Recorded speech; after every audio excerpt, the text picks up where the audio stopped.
नमस्कार, स्वागत है आपका हमारे खास कार्यक्रम किस्मत की लकीर में। मैं हूं प्रगति पंत अवस्थी और मेरे साथ स्टूडियो में मौजूद है प्रसिद्ध ज्योतिषाचार्य आचार्य श्रवण झा आशुतोष जी। नमस्कार। हमारी कोशिश होती है आपकी समस्याओं को सुलझाने की। तो क्या आप ये जानना चाहते हैं कि भविष्य में क्या होने वाला है, आपकी कुंडली आपके बारे में क्या कुछ कह रही है, रोजमर्रा की जिंदगी में ग्रह नक्षत्रों की चाल कैसे आपके जीवन को प्रभावित कर रही है और आप आखिर कैसे अपनी जिंदगी को बेहतर बना सकते हैं, आपके ऐसे ही ढेर सारे सवालों का जवाब हम देंगे और बनाएंगे आपके जीवन को बेहतर। तो अगर आपका कोई भी सवाल है, आपके भविष्य से जुड़ा हुआ, करियर से जुड़ा हुआ कोई भी समस्या जिसका निदान आप चाहते हो, तो आप हमें फोन या ईमेल कर सकते हैं। हमारा फोन नंबर और ईमेल आईडी आपकी टीवी स्क्रीन पर फ्लैश हो रहा है। पर सवाल पूछते समय अपना नाम, जन्म का स्थान और जन्म का समय बताना मत भूलिएगा। चलिए कार्यक्रम की शुरुआत कर रहे हैं पंडित जी से ये जानते हुए कि आपका दैनिक राशिफल आज क्या कुछ लेकर आया है।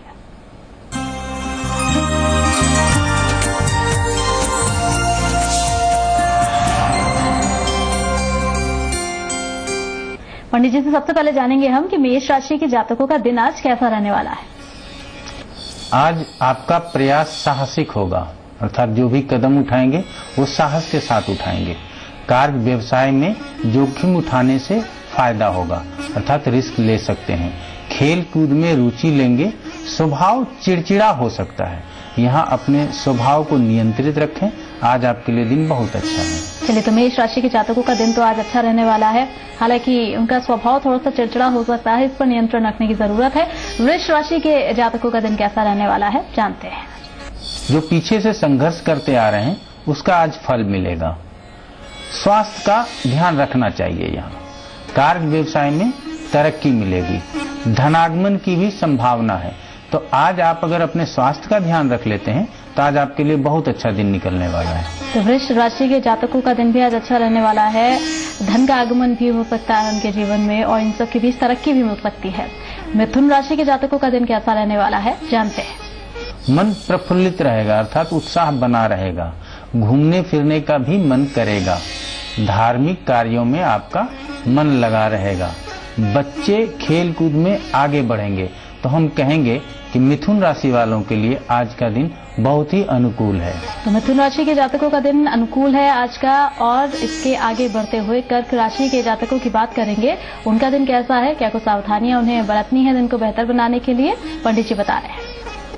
स्वास्थ्य का विशेष ध्यान देने की जरूरत है। यहाँ आज अस्वस्थ हो सकते हैं। मन बिल्कुल शांत रहेगा। खर्च की आज अधिकता हो सकती है। संतान और मित्रों का सहयोग मिलेगा। दोनों पक्ष से अगर सहयोग मिलता है तो थोड़ी परेशानी भी जीवन में हो तो समय निकल जाता है। हम कहेंगे आज आपके लिए मिला जुला प्रभाव रहेगा। तो कर्क राशि के जातकों का दिन आज मिला जुला सा रहने वाला है। आगे बढ़ते हुए सिंह राशि के जातकों का दिन कैसा रहेगा, ये जान लेते हैं। बच्चों की सेहत का ख्याल रखें। कार्य व्यवसाय के क्षेत्र में किया गया प्रयास सफल होगा। मकान खरीदने के लिए कुछ समय और देना होगा, अर्थात अगर आज चाहते हैं तो आज ये काम नहीं होगा, तो थोड़ा समय दीजिए, आपका ये सपना निश्चित पूरा होगा। चलिए, तो कुछ समय आपको और देना होगा। मकान खरीदने की अगर सोच रहे हैं, जल्दी आपका सपना पूरा होगा, ऐसा पंडित जी का कहना है। कन्या राशि के जातकों का दिन कैसा रहने वाला है, अब जान लेते हैं। आज कन्या राशि वालों का ध्यान धन के ऊपर ही केंद्रित रहेगा। धन के क्षेत्र में किया गया प्रयास भी सफल होगा। कार्य व्यवसाय में ही मन लगा रहेगा। अन्यत्र कहीं आज सोचने के लिए नहीं जाएंगे, सिर्फ काम के ऊपर ही आज आपका ध्यान केंद्रित रहने वाला है।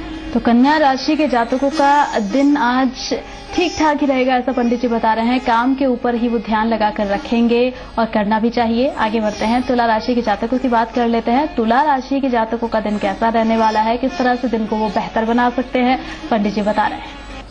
आज अभिमान कर सकते हैं, ठीक है। स्वाभिमान रखना चाहिए, अभिमान नहीं करना चाहिए, इस बात का ध्यान रखेंगे। कार्य व्यवसाय के क्षेत्र में सावधान रहने की जरूरत है। आज आपके लिए यहाँ समय अनुकूल नहीं है, इसलिए जहाँ भी काम करते हैं आज वहाँ आपको ध्यान रखने की जरूरत है। खर्च करते समय भी ध्यान रखने का जरूरत है आपको। ईश्वर भक्ति में भी मन लगा रहेगा। तो थोड़ा समय कमजोर जरूर है, ईश्वर की भक्ति करें, समय निकल जाएगा। तो तुला राशि के जातकों का समय थोड़ा सा कमजोर दिख रहा है, लेकिन ईश्वर भक्ति करेंगे तो समय अनुकूल हो जाएगा, ऐसा पंडित जी ने बताया। आगे बढ़ते हैं, वृश्चिक राशि की बात करते हैं। वृश्चिक राशि के जातकों का दिन कैसा रहेगा, क्या कुछ उन्हें करना है, क्या कुछ सावधानियां बरतनी है दिन को बेहतर बनाने के लिए, पंडित जी बता रहे हैं। सिर में छोटे मोटे चोट लग सकते हैं, इसका ध्यान रखना है। किसी भी तरह का निवेश सोच समझकर करना होगा। बिना सोचे अगर निवेश करेंगे तो आपका पैसा फंस सकता है। वाहन चलाने में भी सावधानी रखने की जरूरत है, अर्थात वाहन बिल्कुल ध्यान से चलाएं तो आज आपका दिन अच्छा हो सकता है। चलिए, तो वृश्चिक राशि के जातकों को थोड़ी सावधानी बरतने की जरूरत है। वाहन चलाते समय सावधानी उन्हें बरतनी है। इसके अलावा अगर कहीं निवेश की सोच रहे हैं तो थोड़ा सोच विचार कर लें, उसके बाद ही निवेश कीजिएगा। आगे बढ़ते हुए धनु राशि की बात करते हैं। अब धनु राशि के जातकों का दिन कैसा रहने वाला है, किस तरह की सावधानियां उन्हें बरतनी चाहिए दिन को बेहतर बनाने के लिए, पंडित जी बता रहे हैं। गुस्से पर काबू रखने की जरूरत है। विषम राशि है, कभी कभी गुस्सा धनु राशि वालों को होता है, लेकिन यहाँ काबू रखने की जरूरत है। अपने वैवाहिक संबंधों पर भी ध्यान देने की जरूरत है। अगर यहाँ संबंध बिगड़ रहे हों तो कारण क्या है, इसको समझने का जरूरत है। पार्टनर से भी विवाद हो सकता है, तो यहाँ पे भी हम कहेंगे कि यहाँ भी ध्यान रखने की जरूरत है। धनागमन सामान्य रहेगा, अर्थात धन में कोई नुकसान नहीं हो रहा है। अपने आप को संभाल कर चलने की जरूरत है, दिन अच्छा निकल सकता है। तो धनु राशि के जातकों को थोड़ी सी सावधानी रखने की जरूरत है। धनागमन सामान्य रहेगा, अर्थात धन में कोई नुकसान नहीं हो रहा है। अपने आप को संभाल कर चलने की जरूरत है, दिन अच्छा निकल सकता है। तो धनु राशि के जातकों को थोड़ी सी सावधानी बरतनी है। कुछ बोलने जा रहे हैं तो पहले सोच लीजिए। वैवाहिक जीवन पर खास तौर पर ध्यान दीजिए और पार्टनरशिप में अगर कोई बिजनेस कर रहे हैं तो वहां पर भी किसी भी तरह के विवाद से बचिएगा तो दिन बेहतर हो जाएगा। मकर राशि के जातकों का दिन कैसा रहने वाला है, पंडित जी बता रहे हैं। दृढ़ता के साथ अपने कार्य व्यवसाय को करेंगे। आज मन बिल्कुल एकाग्रचित्त रहेगा। धन की चिंता भी नहीं होगी। आज आपके लिए दिन बहुत अनुकूल है। आपको किसी सावधानी की जरूरत नहीं है, सिर्फ दृढ़ता की जरूरत है। दृढ़ता के साथ काम करें, आपके लिए काम अच्छा रहेगा। तो मकर राशि के जातकों का दिन आज बेहतर रहने वाला है। धन की चिंता उन्हें नहीं होगी, मन एकाग्रचित रहने वाला है। कुल मिलाकर दिन बहुत अच्छा रहेगा मकर राशि के जातकों का। कुंभ राशि के जातकों का दिन कैसा रहने वाला है, पंडित जी बता रहे हैं। कार्य के क्षेत्र में व्यस्तता बनी रहेगी, अर्थात काम की आज अधिकता होगी। बच्चों की तरफ से आज स्वतंत्र रहेंगे। आज आपको बच्चे परेशान नहीं करेंगे, वो स्वाभाविक रूप से अपने आप आगे बढ़ेंगे।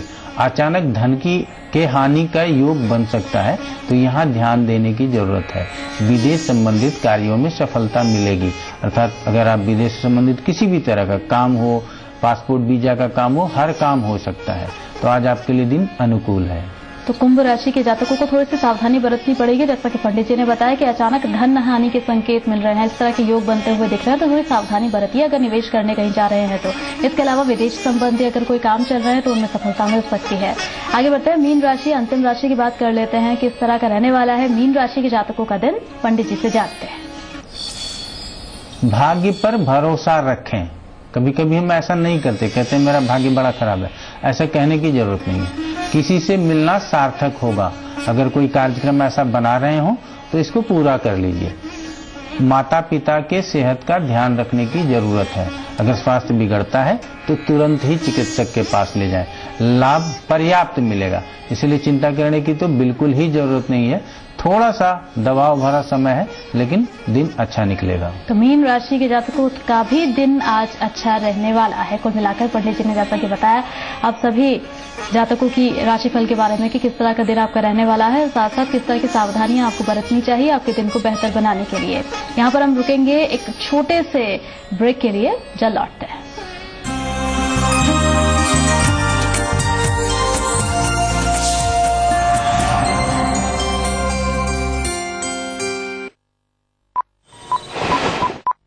दिन भर की वो बड़ी खबरें जिन्होंने राजनीतिक गलियारों में बढ़ाई सरगर्मियां, अर्थव्यवस्था को दी रफ्तार, कारोबार को चमक, जो लाई खेल के मैदान में तूफान और फूकी बॉलीवुड में नई जान।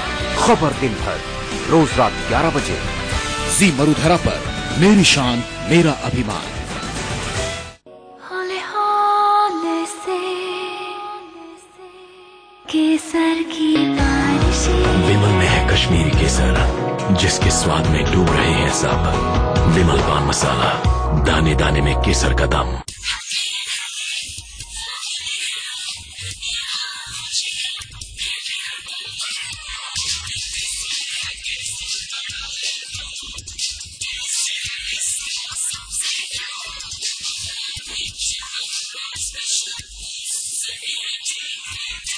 सुन सुन के देख परख के कूट कूट के निखरे जो हो मिर्ची हम अपनाए जैसे एवरेस्ट का तीखा लाल। सही तीखा, सही लाल। तीखा लाल। आज एंटी करप्शन डे पे मैं अंतरिक्ष मोदी आनंद मोदी चैरिटेबल ट्रस्ट की ओर से अपने सारे प्रदेशवासियों से निवेदन करता हूं कि आओ अब सब साथ मिलकर आज के दिन भ्रष्टाचार को इस देश की जड़ों से उखाड़ फेंकने की शपथ लें। जय राजस्थान, वंदे मातरम।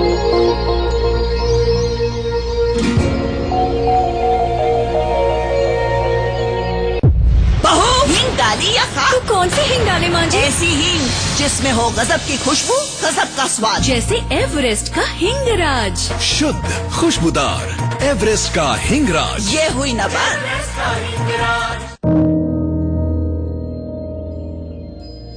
आज एंटी करप्शन डे पे मैं अंतरिक्ष मोदी आनंद मोदी चैरिटेबल ट्रस्ट की ओर से अपने सारे प्रदेशवासियों से निवेदन करता हूं कि आओ अब सब साथ मिलकर आज के दिन भ्रष्टाचार को इस देश की जड़ों से उखाड़ फेंकने की शपथ लें। जय राजस्थान, वंदे मातरम।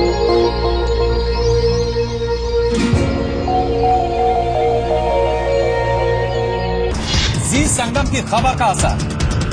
यादव सिंह के खिलाफ जो आज कार्रवाई शुरू हुई है, एसआईटी के दबाव में शुरू हुई है। शासन प्रशासन में बैठे हुए जिम्मेदार लोगों को पता था कि यादव सिंह किस लेवल के भ्रष्टाचार में लिप्त है। बावजूद इसके यादव सिंह को पिछली 2 सरकारों में लगातार तरक्की मिलती रही।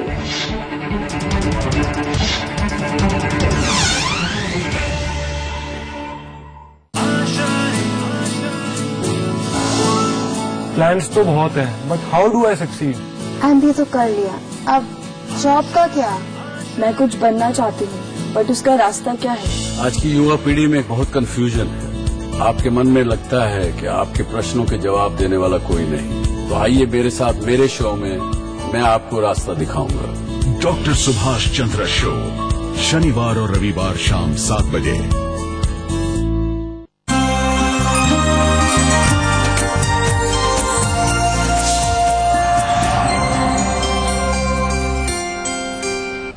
ब्रेक के बाद स्वागत है आपका। ब्रेक से पहले पंडित जी ने आपको बताया दैनिक राशिफल के बारे में, यानी कि हर राशि के जातक का दिन आज कैसा रहेगा, क्या कुछ सावधानियां उसे बरतनी है दिन को बेहतर बनाने के लिए, ये सब हमने पंडित जी से जाना। और अब हम बात करेंगे ग्रहण दोष की। पंडित जी ये जानना चाहेंगे कि ग्रहण दोष क्या होता है और ज्योतिष में इसके बारे में क्या कुछ बताया गया है। देखिए, हम लोग पीछे भी ग्रहण दोष रियल में जो होता है उस पर कल चर्चा कर चुके हैं। आज हम बताएंगे कि हमारे ग्रहण दोष को किस तरह से बताया जाता है और आपको क्या करना चाहिए, क्या इससे डरना चाहिए या नहीं डरना चाहिए। हम कहेंगे आज के परिवेश में ज्योतिष को दोषों का और टोटकों का ही शास्त्र बना दिया गया है, इससे बचने की जरूरत है। हम सबसे पहले कहेंगे जो भी भ्रांतियां अगर आपके मन में होती है तो उसको निकालें, और अगर कोई भ्रांतियां बचती हैं तो वो हमसे पूछ लें। ऐसे दोषों से आपको डरने की जरूरत नहीं है। सबसे पहला तो हम यही कहना चाहेंगे। हम कहते हैं कि ग्रहण दोष के लिए राहु केतु कारक है। हम कल बता चुके हैं सूर्य ग्रहण वाले दिन ही अगर किसी का जन्म हो तभी हम ग्रहण दोष कह सकते हैं। हम ज्योतिष को इतना आगे जानते हैं, हम कहते हैं विज्ञान का जन्मदाता है, और फिर अगर ऐसे दोषों के साथ अपने आप को जोड़ेंगे तो हमारा जीवन आगे चलेगा नहीं। तो हम कल इस पर बहुत चर्चा किए हैं। आज इसके प्रति जो लोगों में अंधविश्वास फैलाया जाता है उसके विषय में विशेष बताएंगे। अभी सूर्य के साथ राहु हो जाए, सूर्य के साथ केतु हो जाए, चंद्रमा के साथ राहु हो जाए, चंद्रमा के साथ केतु हो जाए, तो उसको कह देते हैं ये तो सूर्य ग्रहण दोष लग गया, ये तो चंद्र ग्रहण दोष लग गया। तो ऐसी बातें लोग बताते हैं, जबकि सूर्य ग्रहण उसी दिन होता है। अब ग्रहण पे विशेष एक दिन आपको ग्रहण कैसे होता है ये बता देंगे, लेकिन कहते हैं कि जब सूर्य और राहु दोनों का सर शून्य हो जाए, अर्थात दोनों एक ही अंश पे आ जाएंगे, तभी उस दिन ग्रहण हो सकता है, ऐसे ग्रहण नहीं हो सकता। और हम ये भी कहते हैं कि आप जानते होंगे कि सूर्य ग्रहण हमेशा अमावस को होता है और चंद्र ग्रहण पूर्णिमा को होता है। तो हमारे शास्त्रों में तो बहुत दम है, आज तक ये कोई तिथि मुकर्रर करके नहीं बता पाया हमारा साइंस भी कि ऐसा संभव है क्या। तो हम कहेंगे कि इसके भ्रांतियों से बचें। अगर गुरु के साथ लग गया राहु तो कह देते हैं गुरु चांडाल हो गया। तो दूसरी बात, मंगल के साथ हो गया तो अंगारक दोष लग गया। तो ऐसे दोषों से बचने की जरूरत है। हम कहेंगे कि राहु और केतु तमोग्रह हैं, इनके हम कहते हैं अशुभ ग्रह हैं, लेकिन यहाँ इससे बचने की जरूरत नहीं है। इसका फल क्या अच्छा नहीं मिल सकता? क्या कोई अगर गुस्सा करता है, अगर किसी के पास गुस्सा है तो क्या वो काम नहीं कर सकता? क्या वो अच्छे परिणाम नहीं दे सकता? हम राहु केतु को भी देवता के ही स्वरूप मानते हैं। आगे हम आपको बताते रहेंगे। हम जानते हैं कि राहु से ही परमात्मा से लेकर के वराह अवतरित हुए थे। तो हम यहाँ किसी भी ग्रहों को बुरा नहीं कहते, और अगर वो किसी के साथ चला जाए तो वो दोष का निर्माण कर लेगा, ऐसा नहीं कहते। हमारे शास्त्रों में तो योग बोला गया है। अब उस योग से फायदा होगा या नुकसान होगा, ये अलग तर्क करने की जरूरत है। तो हम आप लोग जो इस चीज को मानते हैं कि सूर्य ग्रहण हो गया, चंद्र ग्रहण हो गया, राहु चांडाल हो गया, अंगारक हो गया, वैसे जातकों के लिए, वैसे ज्योतिषियों के लिए, दोनों के लिए जो इस बात को मानते हैं और जो इस बात को बताते हैं, दोनों को कहेंगे एक छोटी सी पतली सी पुस्तक है लघु पराशरी, उसका 21वां श्लोक पढ़ने की जरूरत है। अगर आप 21वां श्लोक पढ़ लेते हैं तो आपको कहीं जाने की जरूरत नहीं होगी और आपके मन से ये संदेह निकल जाएगा कि ये ग्रहण दोष होता कैसे है। कहते हैं यदि केंद्रे त्रिकोणे वा निवसेताम तमोग्रहो नाथे नान्य तरेड्यो संबंधाद योग कारको निवसेताम तमोग्रहो। कहा? केंद्र और त्रिकोण में यदि तमोग्रह अर्थात राहु केतु स्थित हो तो ऐसे ही योगकारी हो जाते हैं। और कहते हैं अगर त्रिकोण में राहु या केतु केंद्र के ग्रहों के साथ हो, अगर ऐसा योग बनाता हो, मान लीजिए कि मंगल केंद्र का स्वामी है और त्रिकोण में मंगल के साथ राहु बैठ गया, तो यहाँ हम अंगारक दोष कैसे बताते हैं? ये तो पूर्ण योगकारी हो गया, राजयोगकारी हो गया। ठीक उसी तरह से अगर गुरु त्रिकोण का स्वामी हो, मेष लग्न की पत्रिका हो, गुरु 9वें का स्वामी हो और वो 10वें में ठीक है नीच राशि में ही बैठ के अगर राहु के साथ संपर्क कर लेते हैं तो हम यहाँ राजयोग बता देंगे। 4th हाउस में अगर बैठते हैं, उच्च के यहाँ हो जाएंगे गुरु और राहु के साथ हो जाएंगे, तो हम कहेंगे कि ये चूंकि राहु तमोग्रह है और त्रिकोण नाथ के साथ कहाँ निवास कर रहा है? केंद्र में निवास कर रहा है, तो ये राजयोगकारी हो जाएगा। या तो ये श्लोक गलत है या हम और आप गलत हैं जो इस चीज को मानते हैं कि ये अंगारक दोष हो गया, ये गुरु चांडाल होगा और ये ग्रहण दोष हो गया। ग्रहण दोष की चर्चा हम कल कर चुके हैं। दूसरा चीज हम ये कहेंगे कि हमने यहाँ केंद्र त्रिकोण की तो बात कर ली, 4 केंद्र के स्थान है और 3 त्रिकोण के, जिसमें कि लग्न कॉमन होता है तो 6 स्थान। 12 स्थान में 6 में अगर राहु केतु किसी के साथ है तो आपत्ति नहीं है। 3, 6, 11 भाव अशुभ स्थान कहे जाते हैं। ऐसा लिखा गया है कि अशुभ ग्रह अशुभ स्थान में हो तो शुभ फल देते हैं। तो फिर तीसरे, छठे और 11वें में राहु केतु हो तो हमें परेशानी नहीं होनी चाहिए। तो राहु केतु किस तरह से परेशान करते हैं ये विद्वान ज्योतिषियों को समझने की जरूरत है, वो अपने समझ से बताते हैं। दोष काउंट करके और किसी को डराने की जरूरत नहीं होनी चाहिए। लेकिन अगर फिर भी कुछ लोग ऐसा करते हैं तो हम माफी चाहेंगे, ऐसा आप न करें और आप इनसे बचें। अगर आप इनसे न बचेंगे तो आप शोषित होते रहेंगे। हम कहेंगे ग्रहण दोष, जिसका ग्रहण के दिन जन्म है सिर्फ उसी को ऐसा दोष लगता है, अन्य लोगों को नहीं लगता। और हम इसके विषय में कल आपको बता चुके हैं कि इससे कैसे बचना चाहिए और इसका उपाय क्या करना चाहिए। अन्य लोगों को सूर्य के साथ राहु के साथ लग जाने से ऐसा ग्रहण नहीं लग जाता है और उसके भाग्य पे ऐसा कोई ग्रहण नहीं लगता। आप क्या योग बता सकते हैं तो योग बताएं, योगों का लाभ और हानि बताएं, दोष न बताएं। हम आजकल देखते हैं कि जिस भी किसी ज्योतिष के पास जाएंगे तो आपको सिर्फ दोष बताए जाएंगे और फिर उसके उपाय बताए जाएंगे। आप उपाय कराएंगे तो दोष से मुक्त हो जाएंगे। जबकि सभी कोई कहते हैं कि हमारे किस्मत की लकीर कभी मिटती नहीं, हमारा प्रोग्राम का भी नाम यही है। तो हम कहते हैं कि आप यहाँ किसी भी दोषों के तीव्रता, किसी भी दुख की तीव्रता से बच सकते हैं, उसको हटा नहीं सकते। तो फिर ऐसे दोषों को मान करके डरना ये उचित नहीं है। अच्छा पंडित जी, जैसे कि आपने बताया कि ग्रहण दोष के पीछे राहु केतु को जिम्मेवार बता देना सही नहीं है, और जैसे कि आपने बताया भी कि कुछ भाव में अगर ये अशुभ ग्रह होते हैं तो भी फायदेमंद हो जाते हैं, जैसे कि आपने राजयोग का जिक्र भी किया। और पिछले एपिसोड में हम अपने दर्शकों को बता भी चुके हैं कि किस तरह से ग्रहण दोषों से बचा जा सकता है। इन सबके बीच बहुत सारी भ्रांतियां हैं, जैसे कि आपने गुरु चांडाल का जिक्र किया, अक्सर सुनने को मिलता है। कहीं पंडित जी के पास जाते हैं, परेशान होते हैं, तो वो अक्सर कह देते हैं कि गुरु चांडाल लग गया है। तो ये जरा समझाइए, ये असल में होता क्या है? होता क्या है ना कि गुरु के साथ अगर राहु आ गया तो कहते हैं गुरु को ग्रहण लग गया, गुरु चांडाल दोष हो गया। अच्छा, ऐसा हमारे जो मुख्य रूप से शास्त्र है, टेक्स्ट बुक जिसको हम लोग कहते हैं, होरा पराशर है, नारद संगीता है, कहाँ है गुरु चांडाल लिखा हुआ? कोई एक हमको उदाहरण दे दे, कहाँ अंगारक लिखा हुआ है? हमारे यहाँ क्या हो गया है कि जो पराशरी ज्योतिष जानने वाले लोग हैं, जो वेदों के द्वारा ज्योतिष करते हैं, वो भी टोटके वाले ज्योतिष को इसमें समाहित कर दिए हैं। अब उनको खुद भी पता नहीं है कि हम कौन सा ज्योतिष पढ़े हैं। हमारे द्वारा लिखे हुए पुस्तकों को ना पढ़ें, आप शास्त्रीय पुस्तकों को पढ़ें, वहां आपको ऐसे दोष नहीं बताए गए हैं, और हम कहेंगे ऐसा दोष होता नहीं है। इसके अच्छे और बुरे परिणाम हो सकते हैं, हम इसके बारे में बता सकते हैं, और कैसे होते हैं ये आप भी जान सकते हैं। लेकिन यहाँ गुरु चांडाल हो जाए, ऐसा दोष नहीं होता, ऐसा दोष नहीं कहते। अगर वही गुरु केंद्र के स्वामी हो, त्रिकोण में जाकर के ऐसा बनाते हैं, तो फिर पराशरी में लिखा क्यों गया कि ऐसे राजयोग होते हैं? तो ये नहीं लिखना चाहिए। हमने तो बहुत छोटी पुस्तक, बहुत छोटे से पुस्तक का नाम बताया है जो हर लोगों को उपलब्ध हो सकता है। लघु पराशरी नाम है, 21वां श्लोक पढ़ लेंगे तो आपके समझ में आ जाएगा।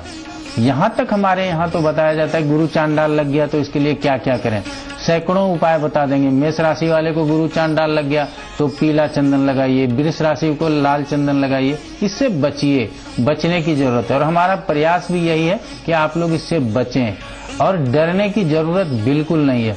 ज्योतिष आपको डराने के लिए नहीं होता है, ज्योतिष आपके मन की बातों को बताने के लिए और आपके मार्गदर्शन के लिए होता है, आपके सिर्फ उपाय के लिए नहीं होता है। इस बातों को समझने की जरूरत है।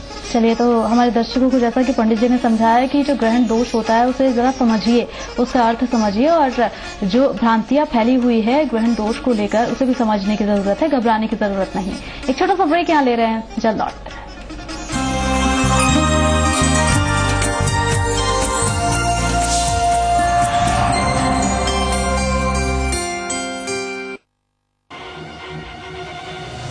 प्रदेश की हर खबर, चप्पे चप्पे पर नजर, खबरें लगातार, तेज रफ्तार, बिना रुके बिना थके।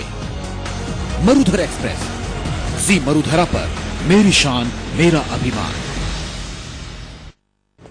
हो गया एडमिशन IIT में? कल से बेकरी आ जाना। ख्वाब क्यों कुचल डाले, आधे घंटे में पहुंचा देना। पंख यूं कुतल डाले। और बेटा कौन से कॉलेज में पढ़ रहे हो? IIM। ओए, अंडे कहाँ हैं? आ रहे हैं। उड़ के आ रहे हैं।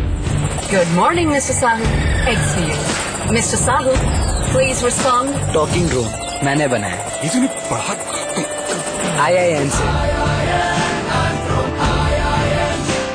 IIM यानी आइडिया इंटरनेट नेटवर्क। यहाँ पर आप में से कोई भी कुछ भी सीख सकता है, अगर सीखने की चाह हो तो।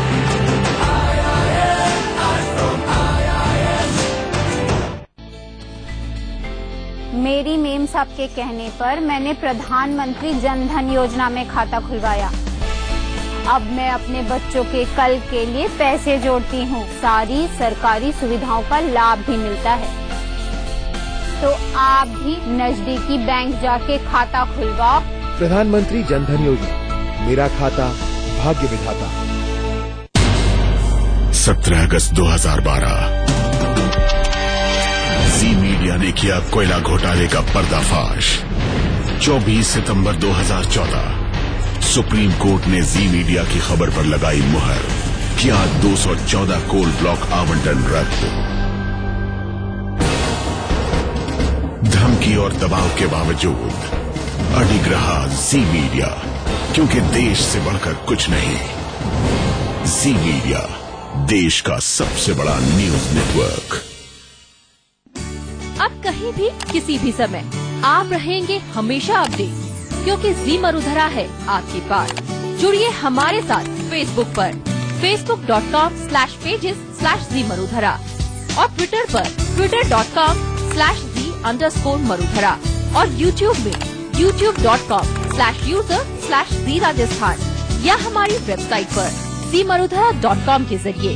जी मरुधरा, हर पल आपके साथ।